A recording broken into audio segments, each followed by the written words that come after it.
The philosophical scripture, the Discourses, is brought to you by not a prophet org, the place on the internet to find spiritual guidance powered by artificial intelligence. When a man has these things before his eyes, does he keep awake and turn hither and thither? What would he have, or what does he regret, Patroclus or Antilochus or Menelaus? For when did he suppose that any of his friends was immortal? And when had he not before his eyes that on the morrow or the day after he or his friend must die? Yes, he says, but I thought that he would survive me and bring up my son. You were a fool for that reason, and you were thinking of what was uncertain. Why, then, do you not blame yourself, and sit crying like girls? But he used to set my food before me. Because he was alive, you fool, but now he cannot. But Automedon will set it before you, and if Automedon also dies, you will find another. But if the pot, in which your meat was cooked, should be broken, must you die of hunger, because you have not the pot which you are accustomed to?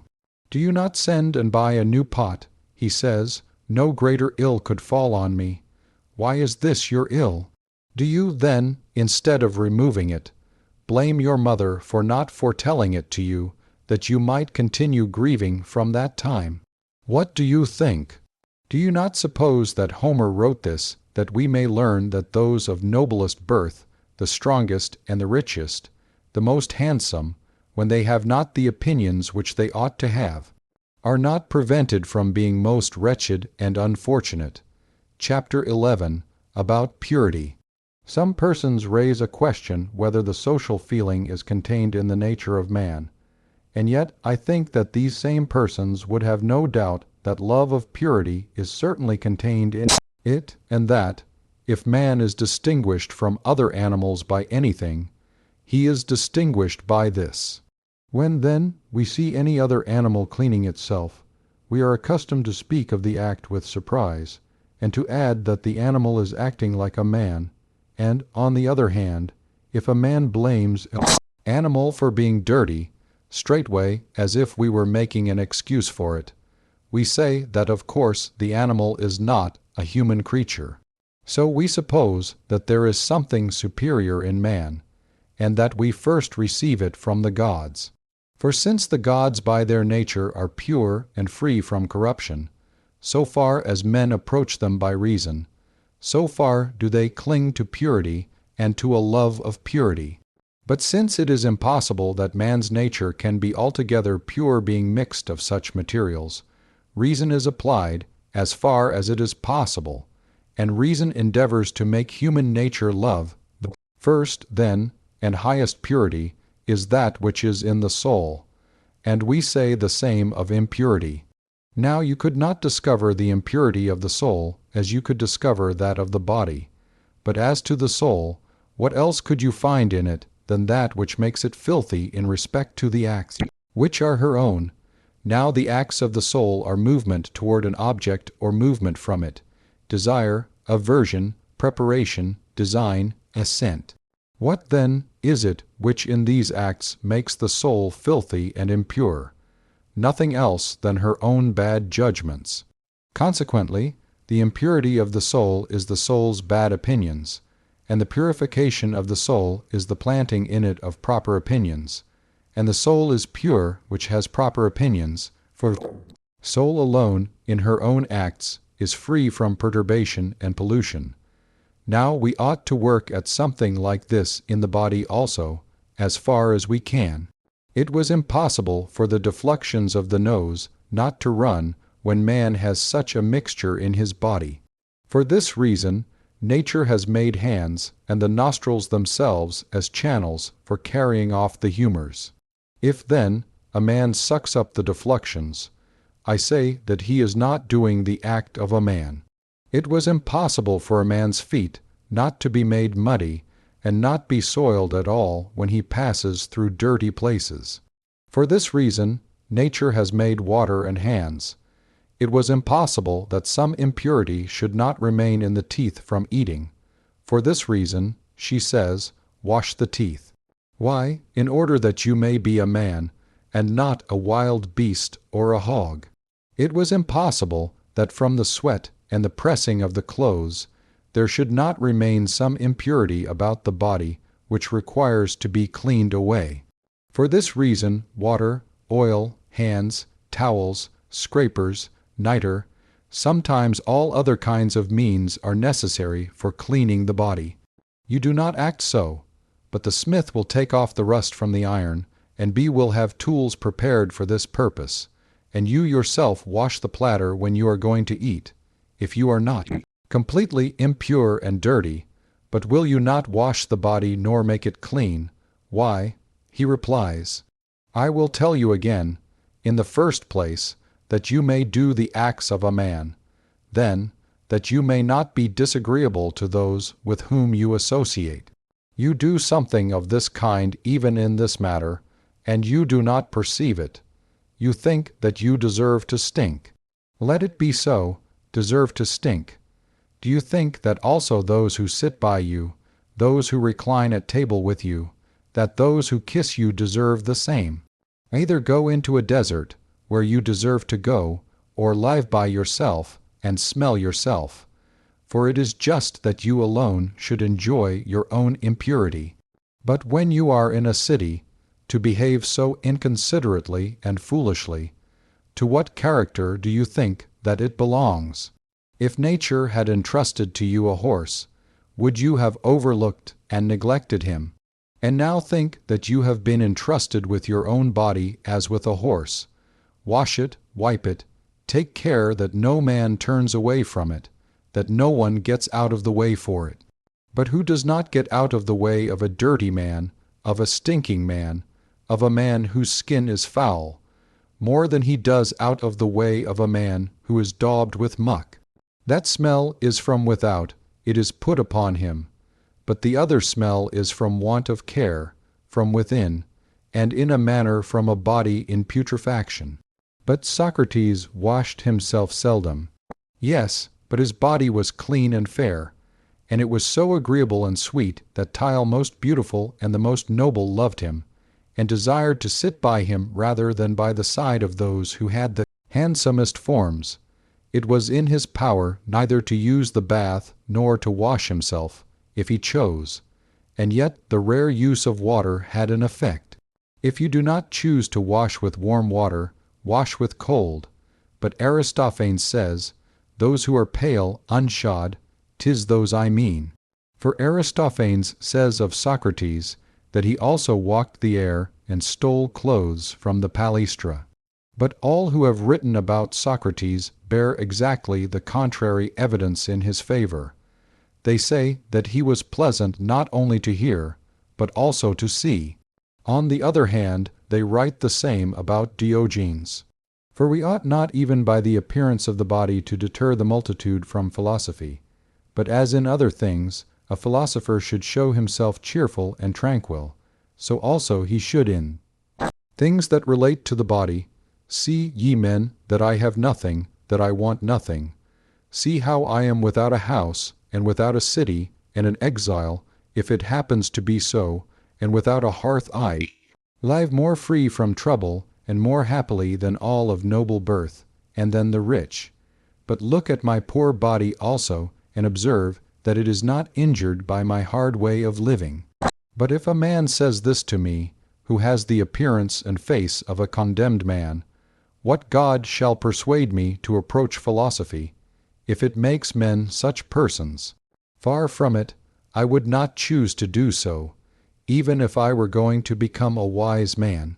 I indeed would rather that a young man, who is making his first movements toward philosophy, should come to me with his hair carefully trimmed than with it dirty and rough, for there is seen in him a certain notion of beauty and a desire of that which is becoming, and where he supposes it to be, there also he strives that it shall be. It is only necessary to show him and to say, young man, you seek beauty, and you do well. You must know then that it grows in that part of you where you have the rational faculty. Seek it there, where you have the movements toward and the movements from things, where you have the desire toward, in the aversion from things. For this is what you have in yourself of a superior kind. But poor body is naturally only earth. Why do you labor about it to no purpose? If you shall learn nothing else, you will learn from time that the body is nothing. But if a man comes to me daubed with filth, dirty, with a mustache down to his knees, what can I say to him? By what kind of resemblance can I lead him on? For about what has he busied himself, which resembles beauty, that I may be able to change him, and beauty is not in this, but in that. Would you have me to tell him that beauty consists not in being daubed with muck, but that it lies in the rational part? Has he any desire of beauty? Has he any form of it in his mind? Go and talk to a hog, and tell him not to roll in the mud. For this reason the words of Xenocrates touched Pullman also, since he was a lover of beauty, for he entered, having in him certain incitements to love of beauty, but he looked for it in the wrong place, for nature has not made even the animals dirty which live with man. Does a horse ever wallow in the mud, or a well-bred dog? But the hog, and the dirty geese, and worms and spiders do, which are banished furthest from human intercourse.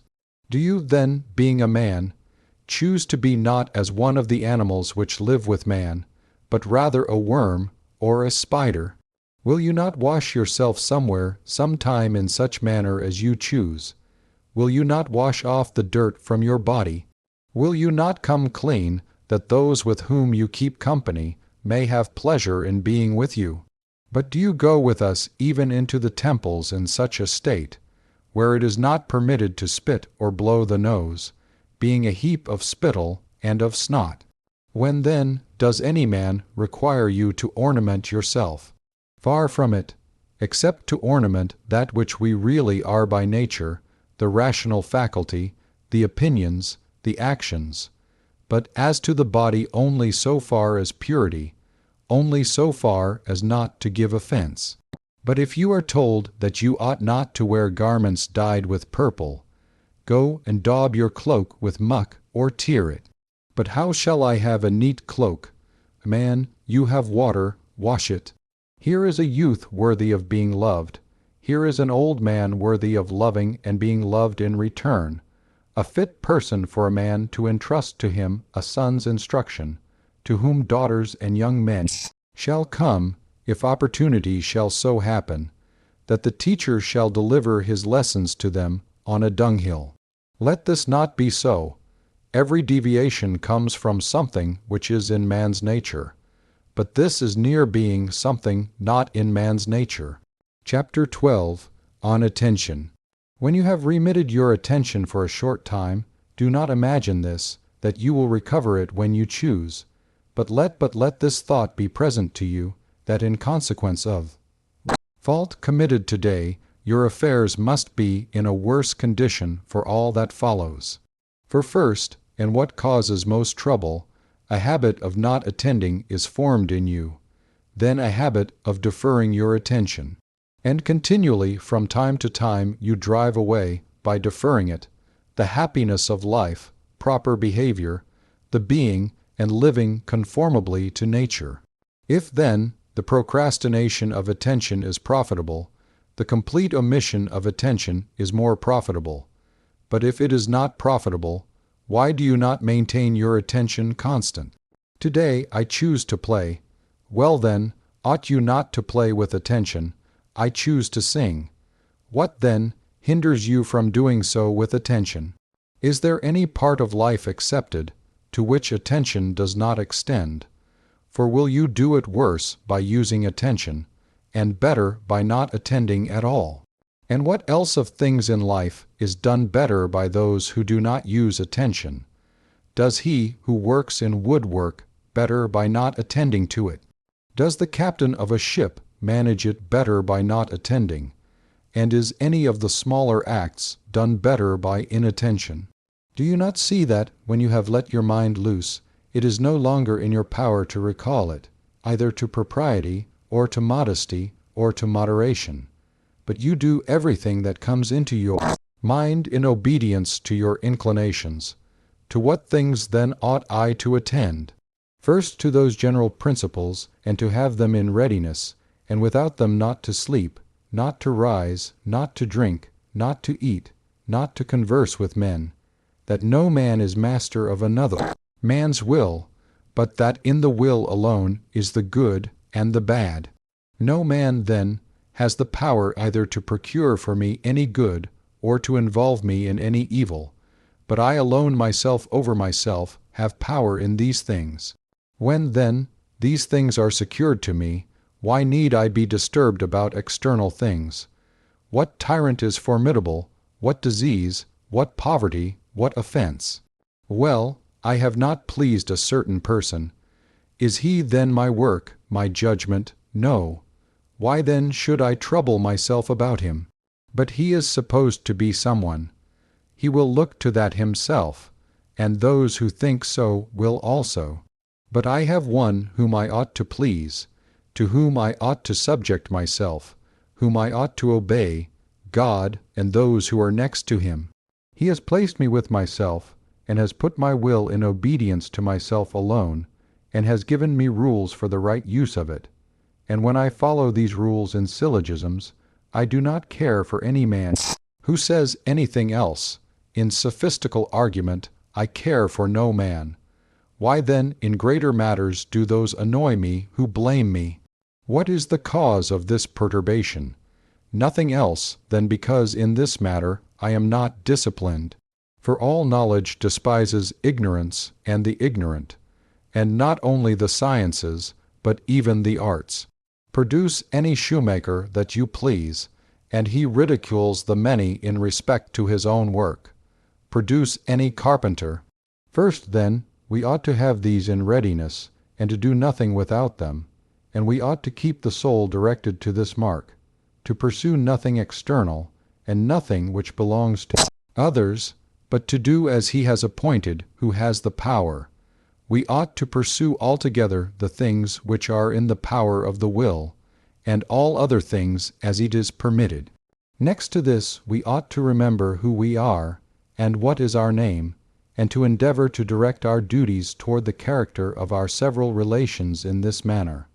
What is the season for singing? What is the season for play, and in whose presence? What will be the consequence of the act? Whether our associates will despise us, whether we shall despise them, when to jeer, and whom to ridicule, and on what occasion to comply, and with whom, and finally, in complying how to maintain our own character. But wherever you have deviated from any of these rules, there is damage immediately, not from anything external, but from the action itself. What then? Is it possible to be free from faults? It is not possible, but tills is possible, to direct your efforts incessantly to being faultless. For we must be content, if by never remitting this attention we shall escape at least a few errors. But now, when you have said, "Tomorrow I will begin to attend," you must be told that you are saying this. "Today I will be shameless, disregardful of time and place, mean. It will be in the power of others to give me pain. Today I will be passionate and envious." See how many evil things you are permitting yourself to do. If it is good to use attention tomorrow, how much better is it to do so today? If tomorrow it is in your interest to attend, much more is it today, that you may be able to do so tomorrow also, and may not defer it again to the third day. Chapter 13. Against, or to those who readily tell their own affairs. When a man has seemed to us to have talked with simplicity about his own affairs, how is it that at last we are ourselves also induced to discover to him our own secrets, and we think this to be candid behavior? In the first place, because it seems unfair for a man to have listened to the affairs of his neighbor, and not to communicate to him also in turn our own affairs. Next, because we think that we shall not present to them the appearance of candid men when we are silent about our own affairs. Indeed, men are often accustomed to say, "I have told you all my affairs. Will you tell me nothing of your own? Where is this done?" Besides, We have also this opinion that we can safely trust him who has already told us his own affairs. For the notion rises in our mind that this man could never divulge our affairs because he would be cautious that we also should not divulge his. In this way also the incautious are caught by the soldiers at Rome. A soldier sits by you in a common dress and begins to speak ill of Caesar. Then you, as if you had received a pledge of his fidelity by his having begun the abuse, utter yourself also what you think, and then you are carried off in chains. Something of this kind happens to us generally. Now, as this man has confidently entrusted his affairs to me, shall I also do so to any man whom I meet? For when I have heard, I keep silence, if I am of such a disposition. But he goes forth and tells all men what he has heard. Then if I hear what has been done, if I be a man like him, I resolve to be revenged. I divulge what he has told me. I both disturb others, and am disturbed myself. But if I remember that one man does not injure another, and that every man's acts injure and profit him, I secure this, that I do not anything like him. But still I suffer what I do suffer through my own silly talk. True, but it is unfair when you have heard the secrets of your neighbor for you in turn to communicate nothing to him. Did I ask you for your secrets, my man? Did you communicate your affairs on certain terms, that you should in return hear mine also? If you are a babbler, and think that all who meet you are friends, do you wish me also to be like you? But why, if you did well in entrusting your affairs to me, and it is not well for me to entrust mine to you, do you wish me to be so rash? It is just the same as if I had a cask which is water, tight, and you one with a hole in it, and you should come and deposit with me your wine that I might put it into my cask, and then should complain that I also did not entrust my wine to you, for you have a cask with a hole in it. How then is there any equality here? You entrusted your affairs to a man who is faithful and modest, to a man who thinks that his own actions alone are injurious and useful, and that nothing external is. Would you have me entrust mine to you, a man who has dishonored his own faculty of will, and who wishes to gain some small bit of money or some office or promotion in the court, even if you should be going to murder your own children, like Medea? Where is this equality? But show yourself to me to be faithful, modest, and steady. Show me that you have friendly opinions.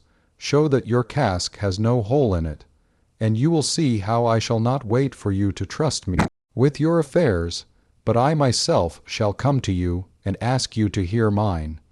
For who does not choose to make use of a good vessel? Who does not value a benevolent and faithful adviser? Who will not willingly receive a man who is ready to bear a share, as we may say, of the difficulty of his circumstances, and by this very act to ease the burden by taking a part of it? True, but I trust you. You do not trust me. In the first place, not even do you trust me, but you are a babbler, and for this reason you cannot hold anything. For indeed, if it is true that you trust me, trust your affairs to me only. But now, whenever you see a man at leisure, you seat yourself by him and say, "Brother, I have no friend more benevolent than you nor dearer. I request you to listen to my affairs." And you do this even to those who are not known to you at all. But if you really trust me, it is plain that you trust me because I am faithful and modest, not because I have told my affairs to you. Allow me, then, to have the same opinion about you. Show me that, if one man tells his affairs to another, he who tells them is faithful and modest. For if this were so, I would go about and tell my affairs to every man, if that would make me faithful and modest. But the thing is not so, and it requires no common opinions. If then you see a man who is busy about things not dependent on his will, and subjecting his will to them, you must know that this man has 10,000 persons to compel and hinder him. He has no need of pitch or the wheel to compel him to declare what he knows. but a little girl's nod, if it should so happen, will move him, the blandishment of one who belongs to Caesar's court, desire of a magistracy or of an inheritance, and things without end of that sort. You must remember, then, among general principles, that secret discourses require fidelity and corresponding opinions. But where can we now find these easily? Or if you cannot answer that question, let someone point out to me a man who can say, I care only about the things which are my own, the things which are not subject to hindrance, the things which are by nature free. This I hold to be the nature of the good, but let all other things be as they are allowed. I do not concern myself. The end.